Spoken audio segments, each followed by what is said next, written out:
in recession. Our credit system is a wreck.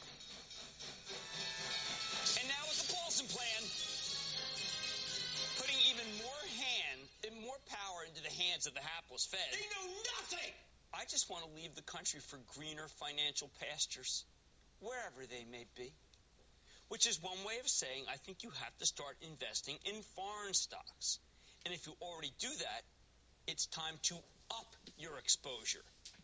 This international theme of bullishness says to me, if it's even 20% of your money can go overseas. And by the way, that has been a position that we've had since day one of Mad Money, and we're re-emphasizing it almost daily on this show.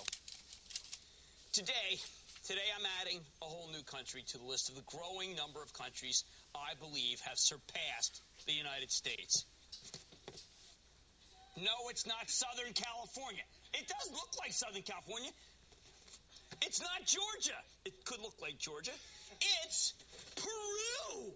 I'm not kidding. Peru has now surpassed the United States in terms of getting serious about their financials.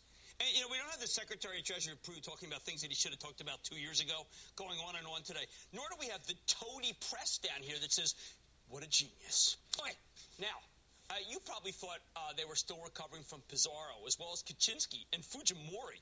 All of these failed Peruvian leaders with names that, frankly, don't sound very Peruvian. But in fact, the Peruvian government intends to repay $1.1 billion in World Bank and Inter-American Development Bank debt from July to September in order to give its own debt a shot at earning an investment-grade rating, by the way. Fannie Mae wishes it were Peru. Oh, by the way, I saw this Peru bond update in a great Bloomberg story, so definitively you're getting the second from Kramer. Can we have that second from Kramer, that deco that we use? It's called a deco because I'm really cool. Oh, here, let me use deco. This is called a deco, everybody, for those who are trying to learn TV stuff. Second on TV. And this is called boy block or booyah block to get you really into the midst and the La Brea tar pits of TV. With 5.4% GDP growth expected this year, 5.4. Wish we had that, right? 2.3% inflation. Oh, my God, that's nirvana for Bill Poole and the guys who almost wrecked our economy. This is the lowest Peru's had in 10 years. You know what Peru's doing. Those who have been watching the show know what it is. Peru's pantsing the United States. You know what Peru reminds me of? The United States pre-Alexander Hamilton.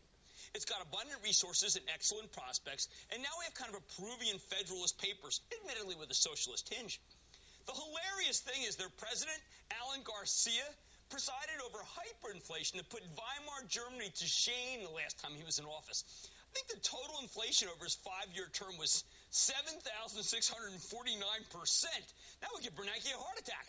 He belongs to a party called the American Popular Revolutionary Alliance, which sounds right-wing, only in comparison to the Shining Path. And this guy is better on fiscal responsibility than we ever going to be. Garcia, like Lula, the socialist president of Brazil, was supposed to be reckless. I thought he was another Prince Hal, surrounded by Falstaffs. But now Garcia, following in Lula's footsteps, is looking a lot more like Henry V. A real statement. Kiss me, Peru! The Peruvian economy is surging on the strength of mineral prices. This is where the minerals are located, kind of all over the place. And the reduction of import duties. Larry Kudlow must live in Peru. And if Peru does get investment-grade rating, then very simply it will reduce the risk premium for Peruvian stocks. Translation is going to be worth a lot more because investors will be less afraid of owning them. So I believe Peru is the next investable country. I mean, I've already done Colombia. This is Peru now. But we need a stock to stand in for Peru because those that do will likely become proxies for the whole country. So if Peru's debt reduction plan works and it becomes the next Latin American country to catch fire on the street, the